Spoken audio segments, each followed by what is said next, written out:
Hey everyone, I'm Andrew Jaskaitis from Giant Global Marketing Team, and I'm sitting here with Carl Decker from G-Fort Racing Team. We're here in Colorado Springs, Colorado to introduce the new Revolt range of bicycles. Bike in front of us right here is the Revolt Advanced Pro Zero. This is the top dog of the line, and this is the bike that presumably you have in your garage and that you've had some saddle time on, hopefully. The Revolt range came out almost a decade ago, and when we first introduced it, it was a little bit of a new concept, the whole idea of gravel grinding, gravel riding. We weren't sure what was going to happen. Well, obviously 10 years later, the sport has exploded. Everybody's riding on gravel roads these days, and Revolt is really a reflection of that type of riding. So like I said, 10 years of development into this product. Carl has really been at the forefront of the actual kind of boots on the ground testing of this bike. We're going to talk about the bike, talk about the development of it, and talk about some of the key features of the bike so that you better understand the bike that you have in your possession. Carl, one of the first things we want to talk about right off the bat is efficiency with this bike. I know you spent a lot of time on the older Revolt series. What do you notice most when we're talking about efficiency when it comes to this particular bike? In terms of efficiency, this bike's quite a bit different, though it looks the same as the old bike. It's a bit steeper in the front. That's my main thing about this bike was geo. I wanted it to be a little bit steeper so it was easier to control at the limit, making it a more efficient descender, which is important to me.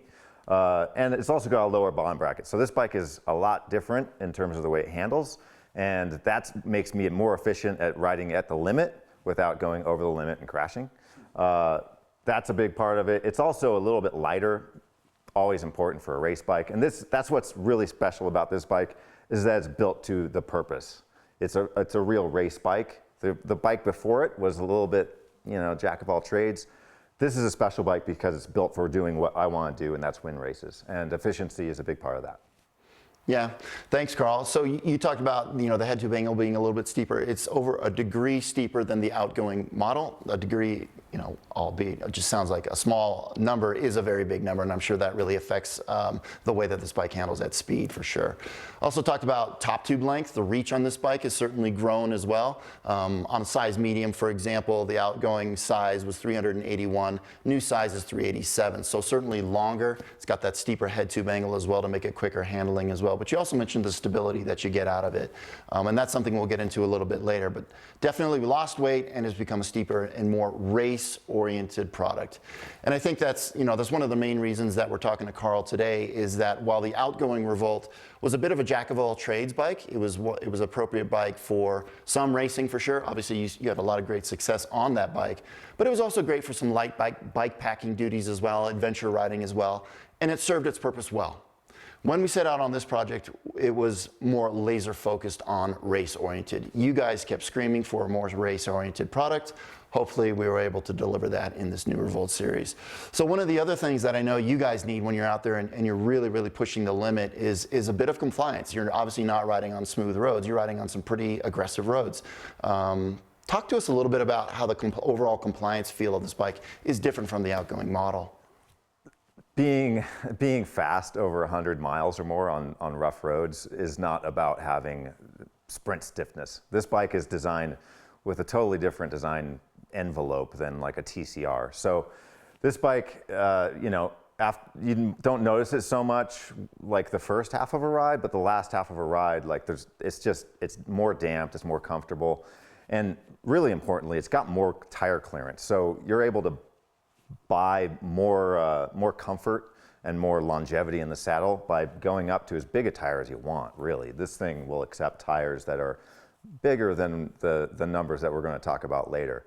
And that for us, having the option to make it as fluffy and comfortable as we want, or as sharp with more of a road race setup for some events, this bike covers all those bases really nicely in a way that the old bike just couldn't.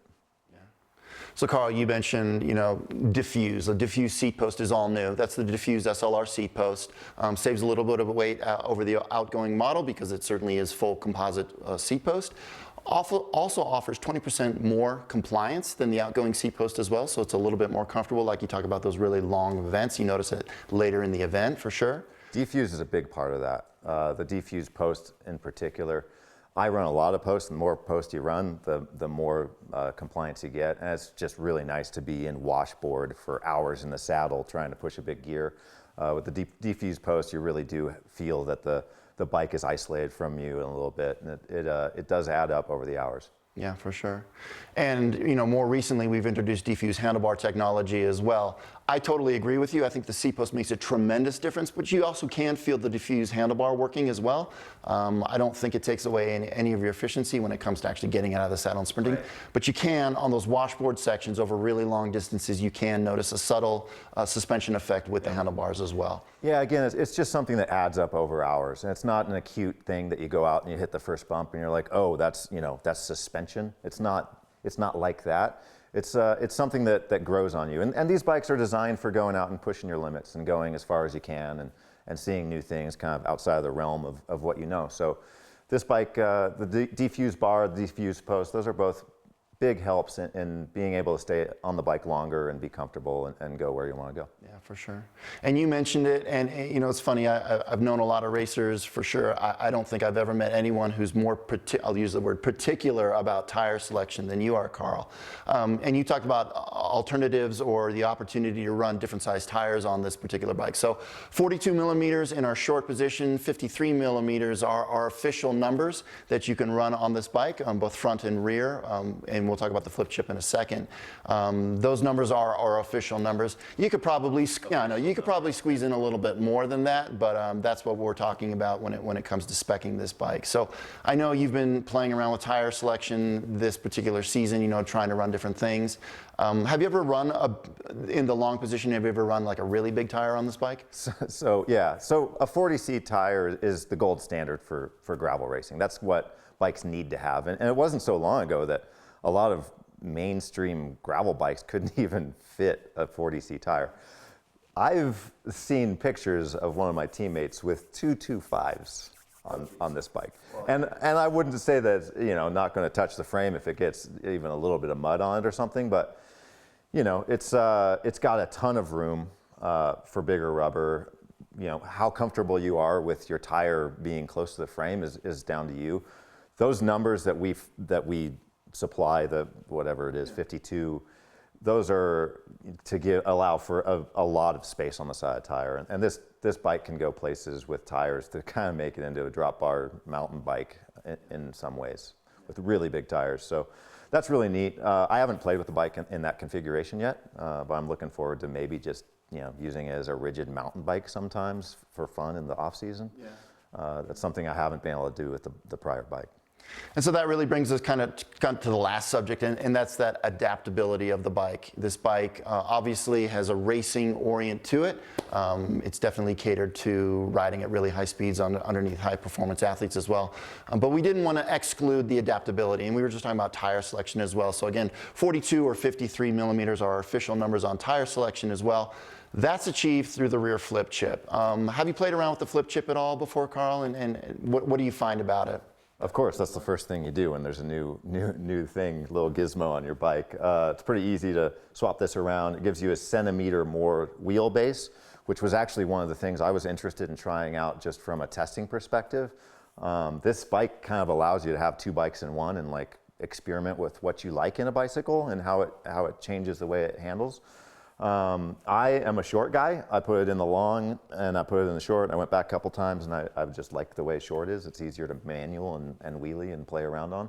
The long position gives you a little bit more tire clearance, a little bit more stability at speed, and it puts a little more weight on the front tire for bike packing and stuff. That might be a good thing. Yeah, for sure. Have you ever run a flip chip situation depending on the course you're racing, or do you usually keep it in the short position and that's that? I haven't found a race circumstance where I've run it in the long position yet, but I'm not saying it won't happen. We've only been on these, this year. It might happen. We'll see. I need to do some more testing. Yeah, for sure. And so that's part of the adaptability story. Also, for those of you that have ridden the bike or looked closely at the bike, you'll notice 6 water bottles. I don't think that's something you would ever run in a race, Carl, but if you ever wanted to do a large training ride or something like that, yeah. 6 water bottles is... It comes down to water being the limiting factor in how far you can go. And, you don't have to put bottle cages all over the bike, and I haven't yet. But it does allow you to, if you live in the desert or you ride in the summer, it gives you options that, again, just the other bike didn't have. And it's always nice to have that, that functionality built, just cooked into the product, even if you don't use it. It doesn't cost anything to have those bosses there, but it does give you something in the long run. Yeah. And so, Carl, thanks for all that input and that insight into actually the development and testing of this product. So just to clarify, this here, the bike that you have in your possession is the Revolt Advanced Pro Zero model. In addition to that, we're also launching the Revolt Advanced series. What's the difference? The only difference between the Revolt Advanced Pro and Revolt Advanced is the fork. Revolt Advanced Pro here gets the Advanced SL fork. So super lightweight fork, really, really tuned for performance. That would be the difference between the Pro and the non-Pro version is the fork. Obviously, you're saving some weight, getting a little bit more compliance out of the SL level fork. It certainly costs more as well, so that takes it to a different level. So those are the two composite versions that we're launching. Also be aware there's an aluminum version called Revolt, and that's something that you'll get more press information a little bit later. But again, one of the great features or great qualities of Giant for sure is introducing super high-end product like this, but also trickling down that performance to price points that just about everybody can afford. So all the features that we just talked about, Carl, all the performance features, or many of them I should say, trickle down to price points that the entry-level racer or even that kind of entry-level rider can appreciate as well. But as racers, the the Giant Factory Off-Road team, they listened very intently to what we were trying to achieve with the next bike. I've never been more involved in the process of developing a bike than with this, and all of the race team was very much on the same page that this is what we want. And when they came back with the actual product, we were like, oh my God, this is like exactly what we asked for, which is usually there's a lot of cooks in that kitchen. This is, if this bike doesn't perform the way you want it to, then you only have us to blame. This is on me and the Giant Factory Off-Road team and what we wanted in a race bike. Cool. Thanks a lot, Carl. And that about wraps it up.